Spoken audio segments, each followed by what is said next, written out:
Hello everyone and welcome to another Advanced Warfare video.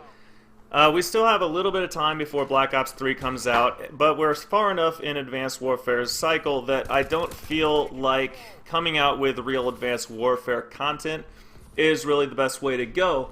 If I come out with a guide on how to use the minimap or some kind of weapon guide or something like that, it's going to be outdated in just a couple of weeks when Black Ops 3 comes out. So there's not really any point in doing it. So I thought that I would take this time to share a more personal experience with you guys. You see, I was in the Army for 6 years. I was a medic in the Army, and I spent 15 months of that in Iraq, and I thought that this would be an interesting experiment to go ahead and share a "there I was" story with you guys. And so here it is, and there I was, the mortar attack.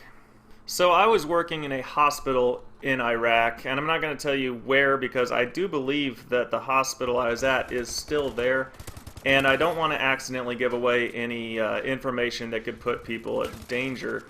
So I'm just going to keep this as vague as possible. It was in Iraq, it was a hospital, and really the only danger that we faced were mortar attacks. I never actually got into direct fire. I never had an enemy that I ever fired back at. The only things that they ever sent at me were mortars. If you don't know what a mortar is, I've got a little clip here from Metal Gear Solid 5 of Big Boss taking out some people with a mortar. So the evolution of mortar attacks from insurgents in Iraq to the American soldiers is actually kind of an interesting study. Originally, they would just go out there with their mortar tube and they would fire mortars at people. And there was really nothing we could do. They're firing them from so far away that we couldn't actually identify where they were. And we would, once the attack started, we would send out scouting crews to try to find them. But by the time we actually found them, they were already gone, and we just found like a vacated spot where they used to be. And so we wised up and we developed a technique or a technology, whatever.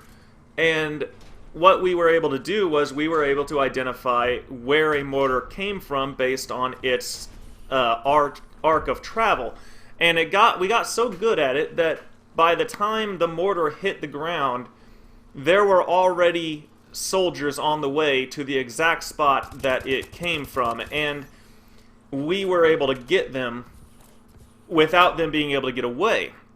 And of course, they caught on to that because that's what you do.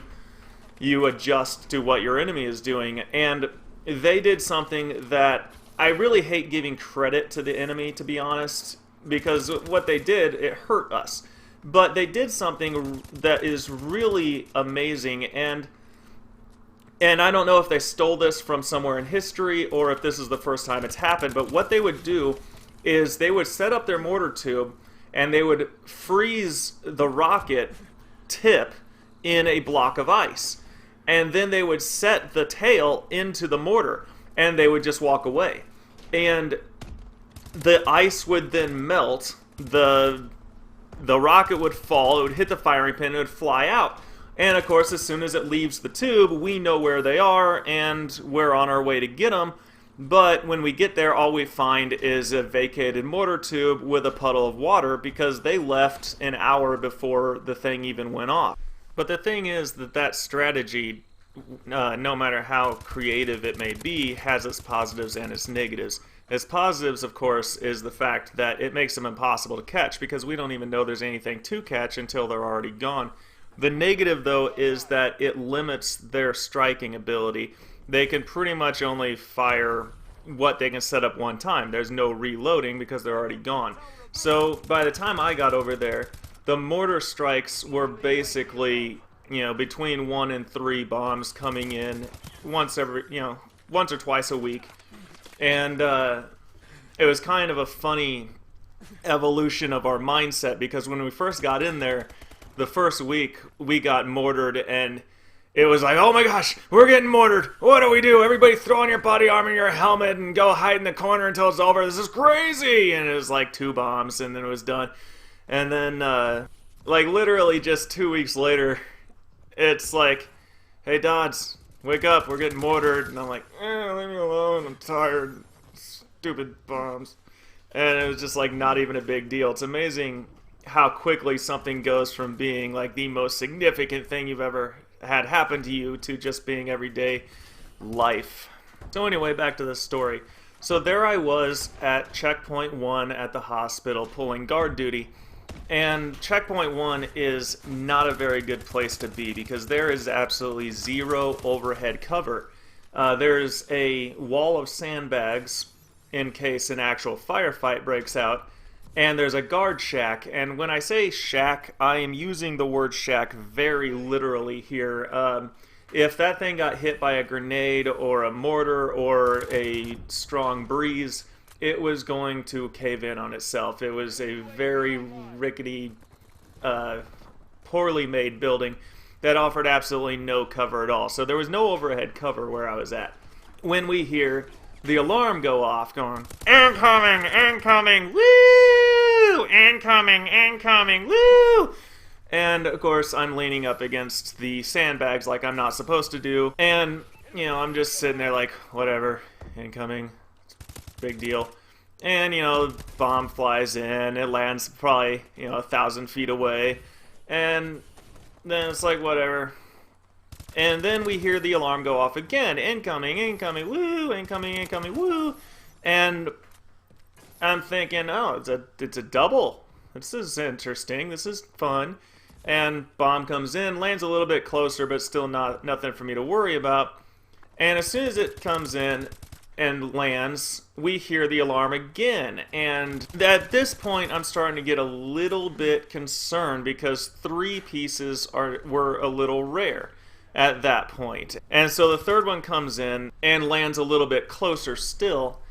And it's like, something might be going on here. And then we hear the alarm go off again, and another one is coming in, and number 4, and that never happens. And at that point, I realize this is significant. This is not the typical, bomb and dash mortar attack that we've been dealing with the entire time I've been over here. And I realized that I'm actually in trouble, and I drop down faster than gravity can take me, and I'm laying there in the sand with my rifle cradled in my arms so it didn't get dirty, and I'm just staring at it, listening to these bombs come in. They make a very haunting sound. I'm not a very good whistler, but they make kind of a whistle sound, like a boom type of thing. And it sticks with you, and so it got to the point that day where when the first one blew up, you started hearing the whistle of the next one coming in, and they were just coming and coming and coming and coming, and the alarm never stopped again. It was just constantly going off, signaling incoming. And of course, everybody around the area is running for cover and jumping into buildings or bunkers and stuff. And I'm stuck there at checkpoint 1. I can't leave my post, or else the hospital's unguarded. So I don't get any overhead cover. All I get to do is lay there behind a sandbag wall, staring at my rifle. And your mind does funny things when you're in this situation, and the more scared you are, the stranger things your mind does. Like you're in your head, that you're just an insignificant soldier. You're not an officer, you're not in charge of anything, you're a complete, just random dude in a green uniform. But in the back of your mind, when these bombs are coming in and each one's landing a little closer to you, you start thinking to yourself, there's somebody out there with like this folder marked confidential, and inside is a picture of you with a rubber stamp that says find him and kill him, and this guy is like targeting you specifically because these things keep getting closer to you, and you really get scared. And I've always said that bravery is not lack of fear. Stupidity is lack of fear. Bravery is not letting that fear control you. And so obviously I'm very scared, and there's nothing I can do. I can't fire back at them. This isn't a direct fire situation. All I can do is lay there and pray, and that's pretty much what I did. I just stared at my rifle, and I repeated the same prayer over and over again. I said, please God, don't kill me today. And the reason that I didn't want to die that day wasn't because I was afraid of dying young, but because I was less than 2 weeks away from getting to come home and seeing my, at the time, wife again. And I really did not want to miss out on that experience. So eventually these things, after like number 10 or 11, it seemed like, I don't know exactly what the number was, but eventually they ended up getting so close that the debris and shrapnel and dust from the explosions was literally coming down on my back. I was laying there and it would land close enough that I had to plug my ears, and then the next thing I know, here's all this sharp shrapnel stuff landing on the back of my uniform. And right around that time, I heard something come in that I couldn't identify at the time. I heard it come over the radio, what had happened later, but it sounded like a flutter. It sounded almost like a bunch of bats had flown over my head, and you could just hear the wings flapping. But what it actually was literally a fireball. And I don't know how they fired a fireball. I don't know if they had some kind of medieval like catapult or something with like a big ball of twigs doused in tar that they lit on fire or what. But they fired this fireball and it landed right on the other side of our wall from the hospital. And the reason that they targeted that was because we had these huge bladders. And I'm not talking about a soldier's ability to hold his pee for 3 days. I'm saying that we had these big rubber bladders that collapse down to a pretty small size so you can transport them, and then you can unfold them and fill them up with, I would estimate, somewhere around the thousands of gallons of fuel for your vehicles. And somehow these guys knew where those were, so apparently they had somebody on the inside drawing them maps or just giving them a description of our compound, because they were trying to zero in. All of the mortars up to that point had been trying to zero in on that target, on those fuel bladders. And it was a really big deal that this fireball landed there, such a big deal that our commander actually tried to order the evacuation of a hospital, which is completely ridiculous because he could never do that with the patients that are unconscious and in a coma and missing limbs and everything. There's no way that was going to happen. But that's how significant this was.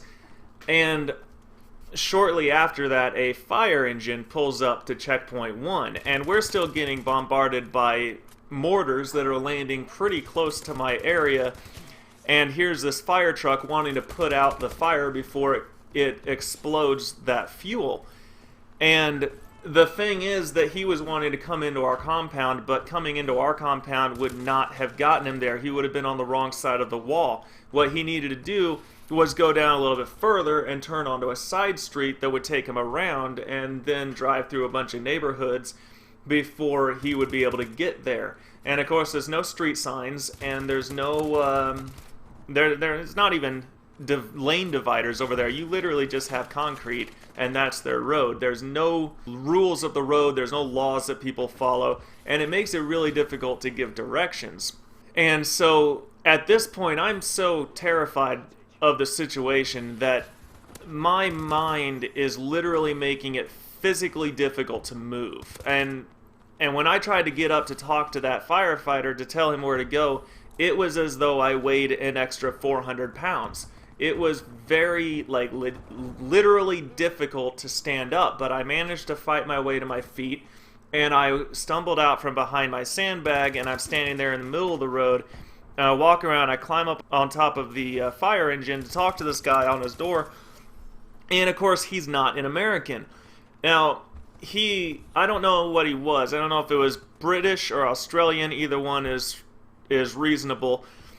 And of course he spoke English, but he spoke a different dialect of English. It wasn't American English, and while they're 99% the same, that 1% difference becomes a pretty big deal when you have explosions all around, an alarm yelling incoming, a fire burning that could lead to the deaths of hundreds of people in the area, and a fire engine's engine going. So I'm standing there shouting to him, trying to get him to understand that he needs to go around this other way to get to that fire, and he's looking at me like I'm crazy because I won't just let him in there to save everybody, even though getting in there wouldn't save anybody. And what felt like 10 minutes but was probably more like 45 seconds to a minute, finally he and I seemed to have agreed that he had at least enough knowledge to get where he needed to go. So I went ahead and dropped down from the fire engine and went back to my hiding spot. And I don't know if he actually had to stop somewhere else to get better directions or if I was able to get him there. All I know is that I'm still alive, so clearly he got where he needed to go. So unfortunately this video has gone a little long, so I'm going to go ahead and cut it here. There was a little bit more, but not that significant portion of the story, and I also wanted to do some shoutouts for some people, but I'm going to wait for my next video, or maybe even just do a special shoutout video, because I got a lot of responses from my last video about people needing help building their channel, and I want to be sure to do that for them, but not at the end of a 15-minute video. So thanks for listening and watching. I hope you enjoyed the story. I hope you enjoyed the gameplay, and goodbye.